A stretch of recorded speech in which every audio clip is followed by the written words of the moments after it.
시죠. 안녕하십니까. 안녕하십니까. 샘투 타일러의 쌤입니다. 로우 타일러고요. 네, 오늘은 우리가 사는 세상. 우사세. 네. 우사세고요. 제가 최근에 영화를 하나 봤어요. 히든 피겨스라고. 네. 그 미국 영화고요. 네. 내용은 나사에서 일하는 흑인 여성 3명에 대한 이야기입니다. 그 이제 한창 미국이 러시아랑 달에다가 우주에 사람을 보내려고 이제 경쟁했던 시절 있잖아요. 그 뒷면에 이제 엄청나게 기여한 흑인 여성 3분이 계세요. 근데 제가 오늘 그 영화를 보면서 느꼈던 점은 뭐였냐면 그 여자 주인공이 그 나사 내에 화장실이 없어요. 여자 화장실이? 여자 화장실은 있죠. 네. 흑인 여성이 갈 화장실이 없는 거예요. 아, 그때만 하더라도 이런 차별이 만연한 시절이었나요? 그런 생각이 달에 1969년도에 네, 갔나요? 맞습니다. 어마어마하죠. 네네. 첫날 물어봅니다. 케빈 코스너가 이제 주요 직책을 맡고 있는데 네. 여자 주인공이 그럼 이제 어쨌든 그 밑으로 들어간 거예요. 컴퓨터라고 그러더라고요. 계산하시는 분이에요. 네. 머리가 엄청나게 좋은 거죠. 네네네. 나사에서 그런 별명을 가질 정도면? 아니 그 별명이 아니라 그분들은 그냥 컴퓨터라고 부릅니다. 그런 일을 아. 수학을 계산하는 사람들을 컴퓨터라고 해요.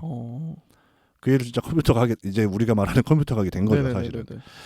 비가 올 때 비가 그러니까 영화적으로 이제 좀 더 보이게 하려고 이제 그렇게 했겠지만 비가 오는 날 혼자 이제 엄청 바쁜데 비가 흠뻑 전치로 들어오기도 해요. 왜요? 화장실 갔다 오느라. 아, 멀리 가야 되니까. 건물 밖으로. 케빈 코스너가 물어보죠. 너희 바쁜데 네. 어디 갔다 오냐? 네. 너 그럴 건 막 이렇게 막 몰아붙이죠. 네.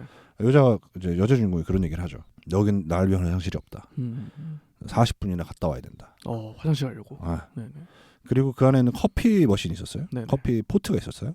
커피 포트에서 커피를 내리는데 그 다 남자거든요. 네. 흑인의 여성은 그분 딱 하나인 거예요. 그 방 안에. 싫어합니다. 들어오니까. 커피를 같이 마시는 걸 싫어해요. 옆에서 주전자 하나 놔줍니다. 컬러드라고 붙여갖고 유색인종이라고 붙여갖고. 다른 분은 그 약간 매니저급이에요. 근데 나사 규정상 흑인은 매니저가 될 수 없고 정규직이 될 수 없어요. 공식적으로 규정에 그런 말이 돼 있나요? 돼 있습니다. 사실 어떻게 보면은 뭐라고 할까요? 인류 기술의 끝판왕인 곳인데. 그렇죠.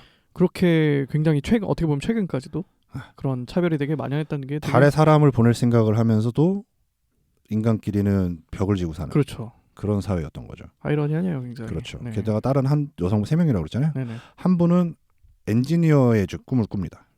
근데 그 여자가 이제 그러죠. 그 이제 팀이 다 다르잖아요. 네네. 그 엔지니어 팀에 있던 여성분의 팀장이 그래요.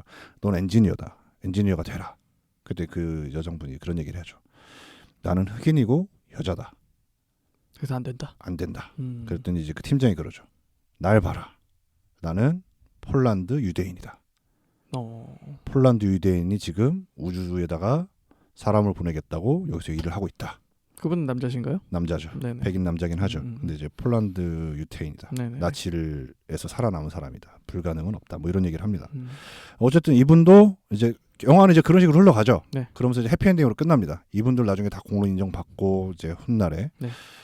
영화까지 나왔잖아요. 그리고 이분들이 진짜 어마어마한 기여를 해서 이제 뭐 우리가 아는 역사가 이루어졌죠. 그런 생각이 드는 거죠. 달에 사람을 보내는 시국에 그 어마어마한 석학들이 모여 있는 곳에서도 인종차별이 당연한 거라고 느꼈던 세상이 있다는 거죠. 그게 불과 50년 전 일입니다. 그렇죠. 거의 50년 전. 반세기네요. 네.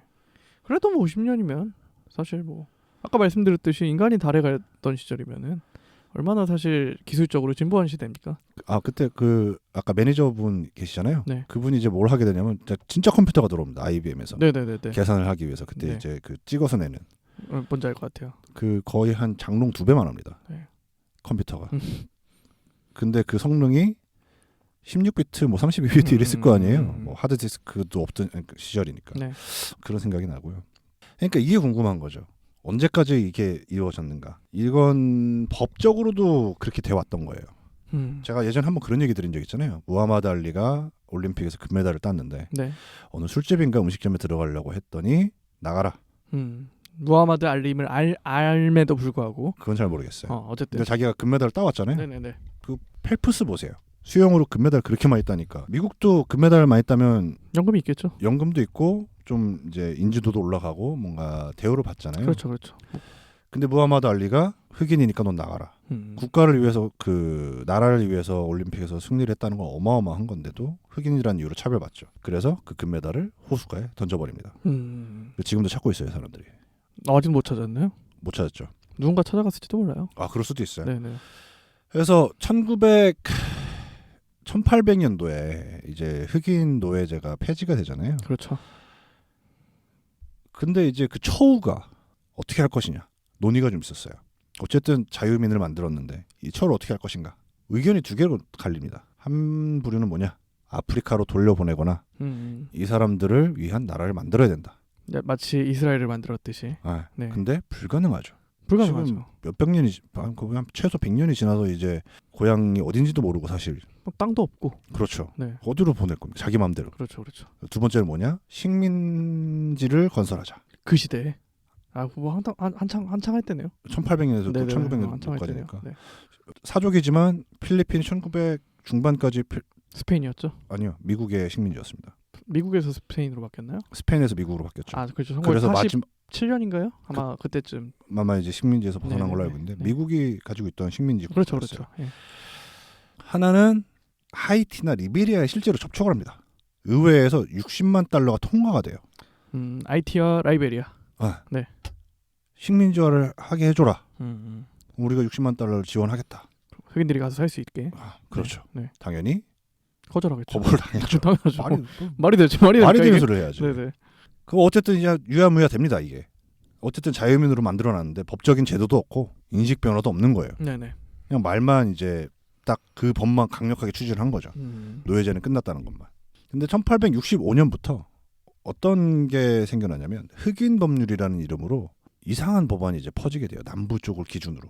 예를 들면 어떤 게 있죠? 어떤 거냐면 어디에 살 건지, 어디에서 일할 건지 모든 게 법으로 정해져 있는 거예요. 아. 그러니까 흑인이 할 수 있는 건 없어요.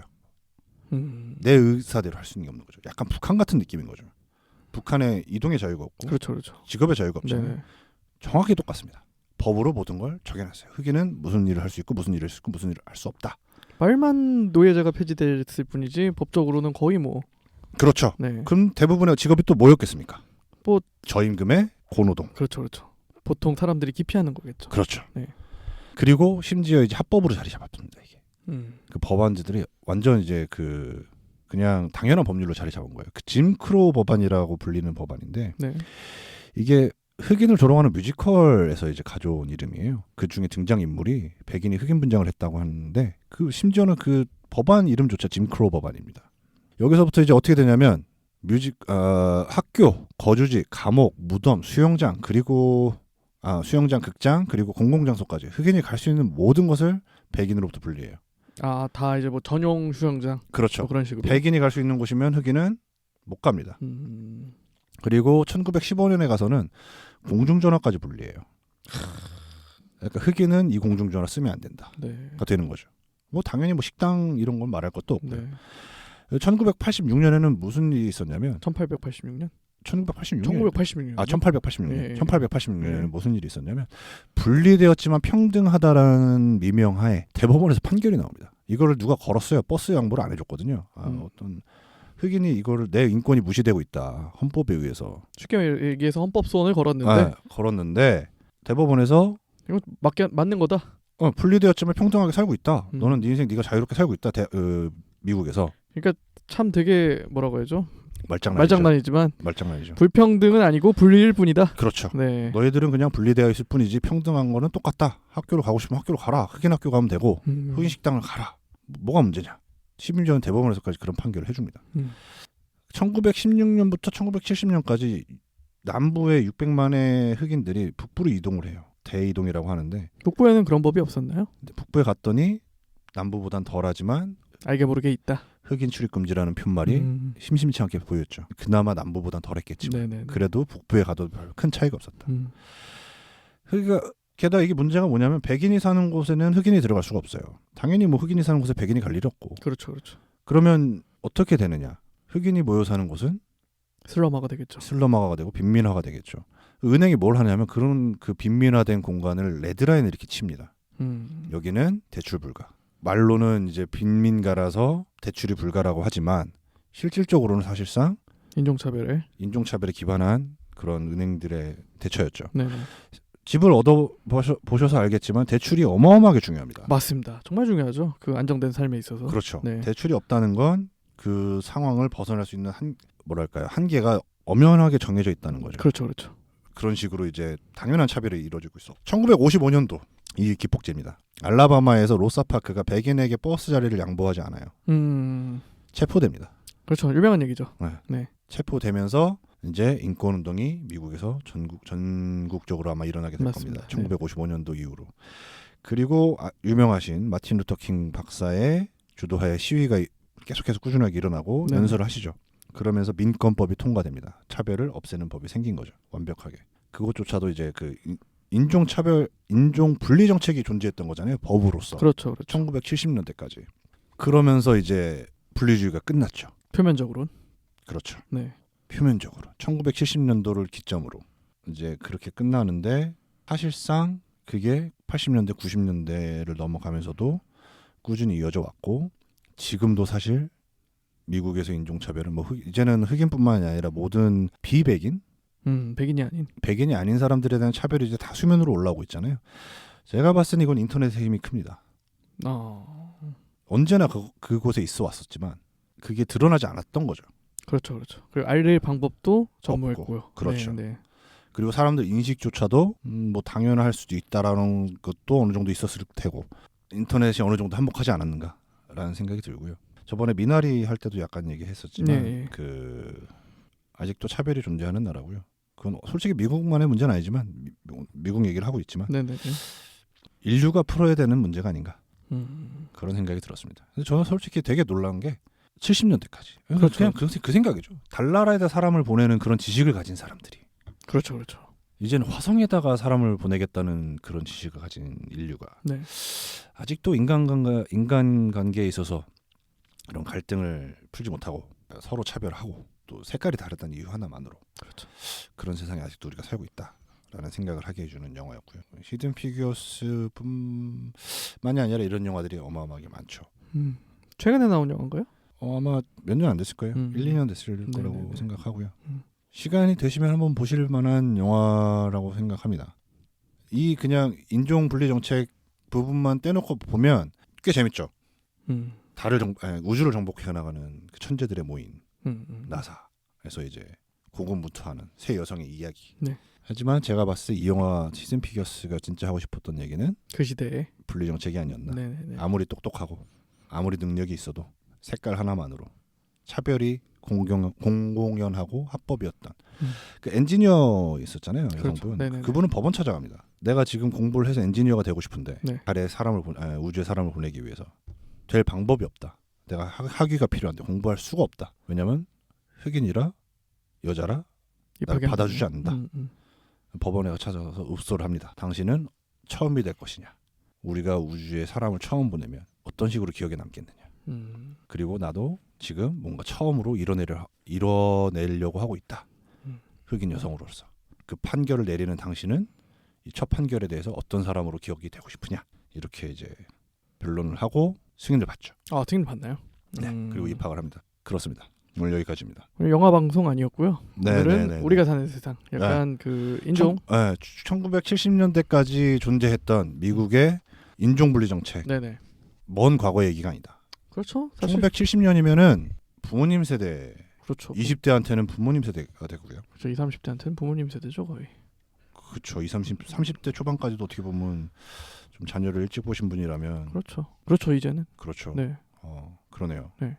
그랬던 시대가 있었고 그 잔재가 아직도 남아 있다. 우리가 사는 세상이었습니다. 네. 들어주셔서 감사하고요. 네, 매주 목요일마다 로타일러님의 방송 팟빵과 파티에서 오디오 콘텐츠로 들어보실 수 있으시고요. 유튜브 샘투 타일러 채널에서 영상 콘텐츠로 만나보실 수 있으시니까 좋아요와 댓글, 구독 부탁드리도록 하겠습니다. 여러분 유튜브 구독이 좀 중요합니다. 유튜브 구독 많이 부탁드립니다, 여러분. 부탁드리겠습니다. 감사합니다. 감사합니다.